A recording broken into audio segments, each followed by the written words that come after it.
Chapter 17 to 18. 13 years ago, a young scion woman, no more than 25 years old, works diligently in the archives. Her eyes keep glancing towards a specific section. She does her best to ignore it, but knowledge of the forbidden is always a dangerous draw. She wouldn't look today, no, nor tomorrow. Eventually, however, the thought of what could be so confidential that not even she could look, would draw her in. The door to the archives closes behind her. It's early morning, and barely anyone is awake. As she goes back to where she was just a few days ago, continuing her work, her eyes glance again at her prize. No, I really shouldn't, she thought. But of course, she would give in. She walked over, quickly, opening the filing cabinet, pulling out a folder at random. Rushing back to where she was, she set to making it look like she was working as she was supposed to be.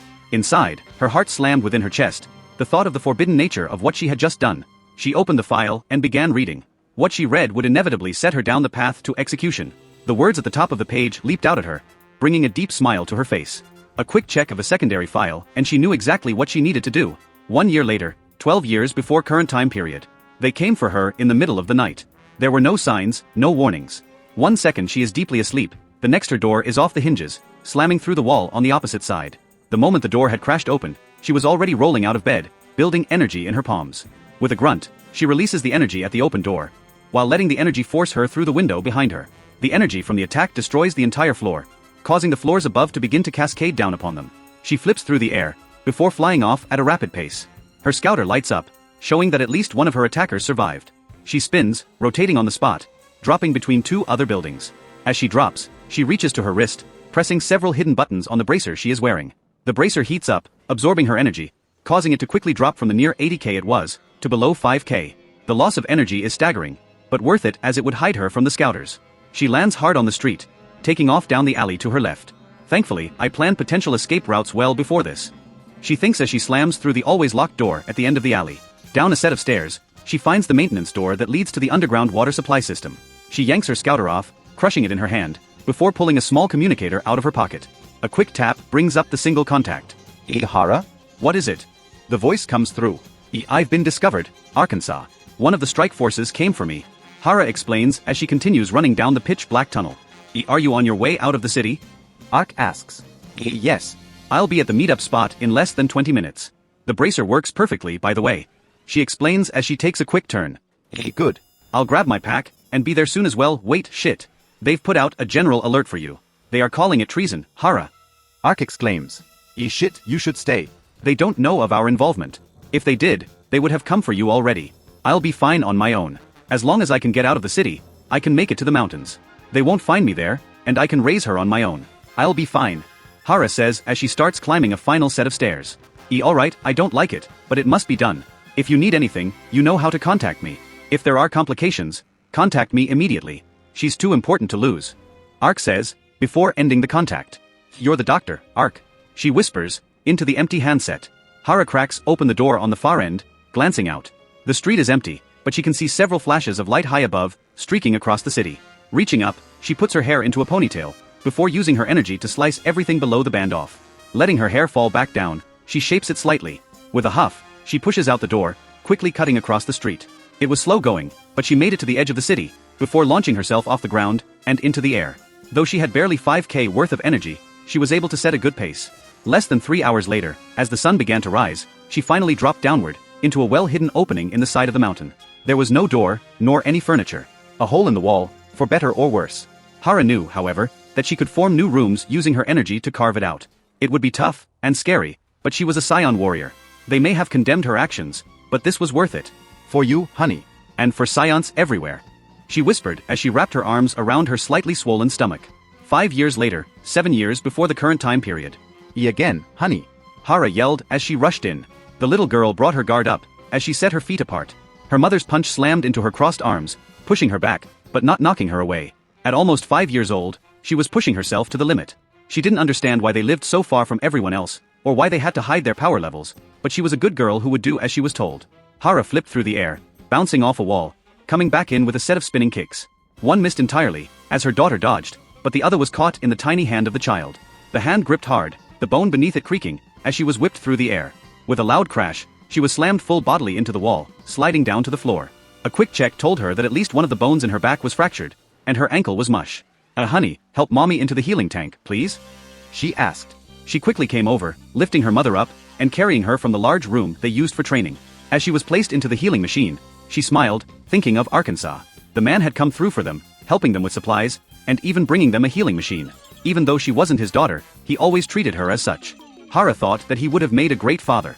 As the machine begins to fill, she reaches up to the necklace around her neck, pressing the pendant. It glows slightly, absorbing her energy, dropping her down to barely 1k power level. Don't forget to lower your power level," she called through the glass. The little girl nodded, concentrating, as her power level began dropping at a rapid pace. It soon dropped down low enough that she was able to activate the smaller pendant on her necklace. As it glowed, she felt her power level drop to 250. Mommy, will Daddy be visiting again soon?" I miss him. The little girl asked. Soon, yes. "Definitely this month, at least. I'll send him a message when I'm out, alright?" Hara replied before the healing liquid covered her mouth. She placed the breathing apparatus on her face and closed her eyes for a nap. Little did she know that she had less than a week to live. 3 days later, Hara had cleaned up everything as well as she could. Ark was on his way. Definitely no more than 20 minutes out. There was a soft bing on her communicator, alerting her to his closeness. Honey, Daddy will be here soon," she announced. The little girl came running out of her small room, dressed in the small dress her mother had made for her. She stood next to her mother, waiting for Ark to show up. As the door opened, she felt such unending happiness. Daddy, she yelled, rushing into his arms. Ark caught her, spinning her around, hugging her. He leaned down and whispered into her ear, causing her to giggle. Hara smiled at their conduct, approaching as well. Ark, welcome back," Hara said. Ark smiled, before quickly walking over to meet her. It all happened so quickly that Hara would never even know what hit her. The alien within Ark's body, the body thief, rocketed forward, slamming his fist into Hara's bright, smiling face. Her body, so low power level was launched back, slamming into the rock wall behind.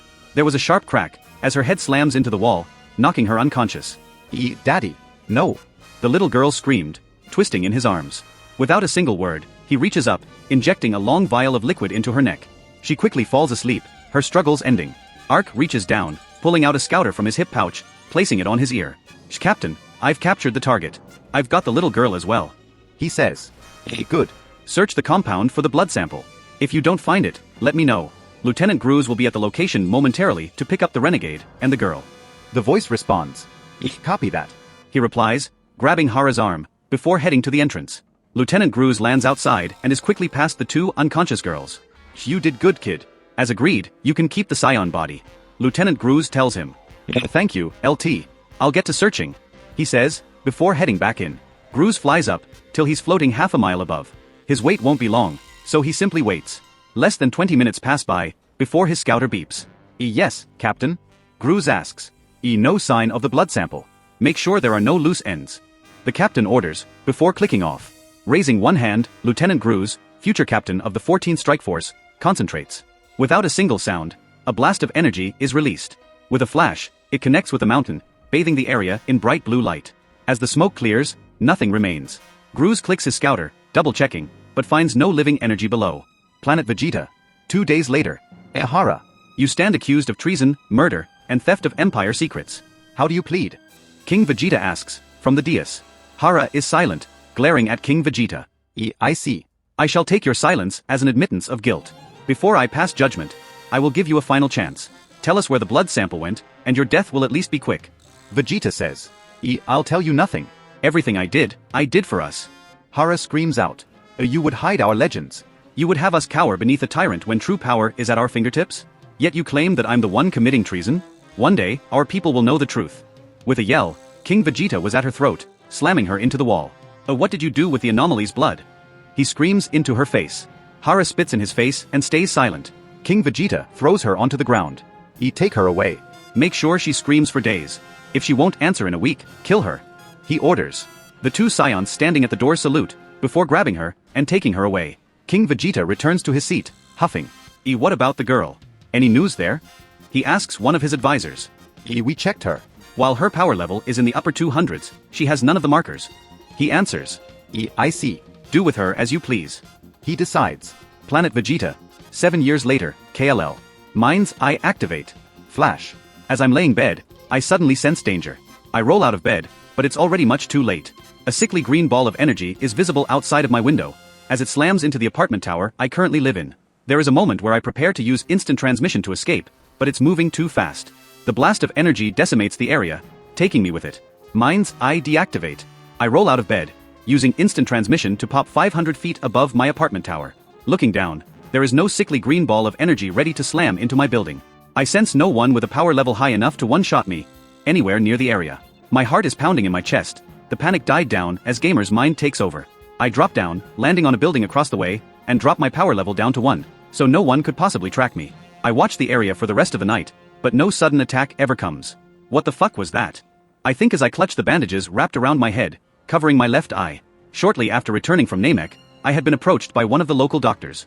He had heard of the loss of my eye from another doctor, at the hands, tail, Of Frisia. Knowing that I was born with 3 eyes, he offered to move my third eye to the empty socket. Seeing no reason why not, I allowed him to attempt it.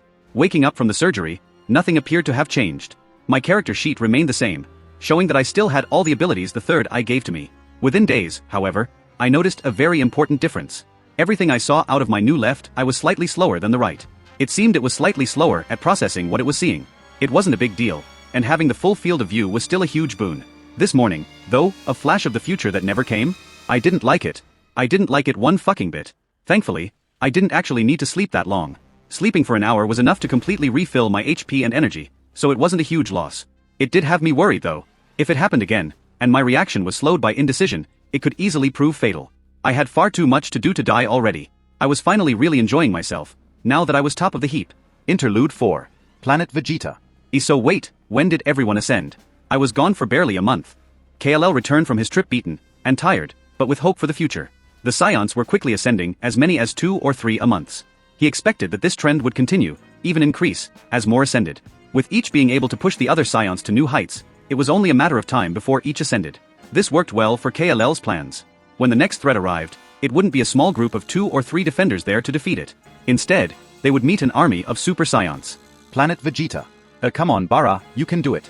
I yelled, pulsing my aura, as I slam into his defense. He's launched back but manages to spin in midair, firing back several blasts of energy. I swat them away as I close in. At this point, I had streamlined forcing the ascension of different Scions into what amounts to a checklist. Step 1 is an unrelenting force. I slam into Bara at breakneck speeds, breaking his guard, and launching him high into the sky. As he turns, trying to defend himself, I'm already there, snapping his head back with an uppercut. Again and again, I catch him off guard, the viciousness of my attacks defeating his defense in every instance. With a yell, I use my energy to smash him away, into the ground. The second step is to force them to feel. Come on, Bara. If you don't ascend, you'll never be able to join me on missions. What happened to us always working together? I yell as he crawls to his hands and knees. I'm trying. He yells back, blood pouring from his mouth. He coughs, the wet hacking noise telling me he's nearly on his last legs. You aren't trying hard enough, damn it. I've got a week left, Bara, and then I have to go train someone else. You need to do it now. I force even more energy into my aura, the night sky above us brightening in response. I can't. More coughing, more blood. With a yell, the ground around me cracks, my energy exploding out of me. It slams into him like a wave of force, knocking him across the ground. Push. Push or you'll never be good enough. I yell as I slam into the ground where he was. Bara had rolled, hoping to his feet to dodge the incoming attack. As high as my energy was, I was holding it back, more and more, each time I attacked. The third step was to give them hope and take it away at the same time. I started blasting the area around him, forcing him to dodge over and over. Each one lands slightly closer, till the area is filled with dust. I catch him in midair, blindsiding him, slamming him into the ground again. Landing next to him, I grab him by his collar, lifting him up to meet me, face to face. I'm sorry, Bara. It looks like you're not ready yet. We can try again in 6 months, maybe a year. I toss him to the ground and drop back to my base form. I lift off into the air and begin to fly off. KLL. Wait, please. KLL. He yells to me. I continue flying, as his energy explodes. This is it. Push now. I think as I pause. KLLLL. He screams, as his energy flattens and crushes the area around him. I turn around, just in time to see his aura flash gold 1, twice, and a final time, sticking. Bara had ascended. The final step is to make them think it's their fault they hadn't ascended yet. It was harsh and left them feeling angry and empty. But as far as ascending was concerned, it worked nearly every time. I land next to Bara, his form twitching and shaking. His aura was pulsing in time with his heartbeat, which is racing. I don't say a word, I just hug him. It takes a few moments, but eventually his arms wrap around me as well. His sobs are quiet, but present. I'm sorry I had to push you so hard, Bara. I tell him. I thought I couldn't do it. I thought I may never do it, and you'd leave me. He whispers. Never again, Bara. Like you said, we're best friends. I reply. I push him off, holding his shoulders with my hands. He raises his head, our eyes meeting. His tears freely run down his face. Welcome to the Super Strike Force, I tell him. That's a stupid fucking name. I didn't name it, blame the prince. Frisia Planet 212, 6 months later. I wasn't ready for this. I knew it, and yet here I was regardless. Frisia Planet 212 was a desolate little planet, out in the middle of fucking nowhere space. There were only 2 things that made it useful to me. The first, and most important, was that it was the sole planet in its solar system. The second was that it had a moon that would be rising in just under 10 minutes. My power level was sitting at just under 30k. I wasn't anywhere close to being a Super Saiyan, and I hoped that would make a difference. As the little timer in my HUD counted down, I thought back to that first time against Talz. I don't know what the fuck he was thinking. He obviously knew we would both transform. I guess he thought that he would be in control, and I wouldn't be. The full moon rises, and slowly treks across the sky. I can feel the Blutz waves hitting me, and the way it changes my emotions. I wonder for a moment why gamers' mind isn't affecting the emotional changes, but ignore it in place of wanting to smash this planet to pieces. Jesus. I haven't even fucking looked up yet. I think as warnings flash in my HUD. Warning. Blutz waves. Warning. All the hairs on my body are standing up, goosebumps covering my body in alternating waves. My power level keeps flaring up, but I push it back down. I know that high above, Bara sits within our ship, scanners locked onto me. With a final huff, I wrench my head skyward. The bright full moon fills my vision. Reddish-brown fur begins to sprout along my arms, as everything fades to red. Planet Earth, 6 months later. I stand on top of Kami's lookout, the 7 Earth Dragonballs laid out before me. Bulma was nice enough to lend me her radar, allowing me to track them down once they had refreshed. Kami wasn't happy to hear of the fate of planet Namek, but was happy enough to know I would be righting the wrongs done there. Shinron. Rise, and grant my wish. I yell, as the 7 Dragon Balls pulse with energy. Quest success. Story quest. Long-term goal. Find the Dragon Balls. Reward. 65,000 XP. Dash 48,000 XP left till level 16. Level up alert. I swipe the alert away, while, with a bright flash of light, the sky darkens high above us, as Shinron rises from within. His infinite body swirls, wrapping around itself, as his head lowers down to be within my range. Speak to me your wish, and it shall be granted. His voice rumbles. Shinron, I wish that the Namekian known as Muri, if he is still lost in space, be transported to this location. I called up to him. There is a moment of silence before his eyes light up bright red. In the blink of an eye, Muri appears before me, frozen, and blue-ish. More green than blue. Kami, would you call this teal? I ask, thinking out loud. KLL, I do not believe now is the time. Kami replies as he checks Muri. Your wish has been granted. Farewell. Shinron call. Before he disappears in a flash of bright light. The Dragon Balls float high into the sky, before shooting off into the distance, in all directions. Kami and I wait, and less than 5 minutes pass before Muri takes a deep shuddering breath. Muri, it's okay now. You're safe. I tell him, as I kneel down next to him. KLL. Where are we? Last I remember was the destruction of my planet. Muri explains, looking around. This is Earth, Muri. I used the Dragon Balls here on Earth, to bring you here. I wasn't able to find you, in space. When I finally woke up, I was way too far from Namek's system to sense you. I explain. Muri looks around, spotting Kami. I see, yes. You mentioned this on Namek. Muri says. KLL has told me of your plight, Muri. You may stay here for as long as need. If you have need of the Dragon Balls, they can be collected for you in 1 year's time. Their powers are slightly different from the Namek Dragon Balls and can be used to revive all those lost on Namek, to Talz. If your own set can be recovered, we may be able to remake your solar system. Kami says. Muri closes his eyes for a moment, before saying, the Dragon Balls still exist. They are on their way here. It will take them many months to arrive, but a few months longer is no worry. I thank you for allowing me to stay here and for your help, KLL. I felt I owed it to you. It was my own actions that destroyed Namek in the end, I believe. I reply. Muri grimaces for a moment, remembering the havoc I caused. I would need to get the full story from him at some point. Until then, I could be patient. Muri, Kami, I'll leave you two to get acquainted, I say, lifting off. They both nod, as I fly off into the sky. I quickly pull up my character sheet and level up. Bing! You have leveled up to 16. Rewards. +2 attribute points. +2 feats. +2 special move creation points. I drop both attribute points into intelligence, and select desperation as my next feat, saving the other feat point for later on. Desperation allows me to charge attacks with my own HP if ever needed. I cringe while looking at my current title, that I earned after my fight with Talz. World Destroyer. Earned by destroying more than 2 planets. Gain an automatic bonus to damage against structures and planets. I finalize the level up and pull up my full character sheet. Name, KLL. Title, World Destroyer. Race,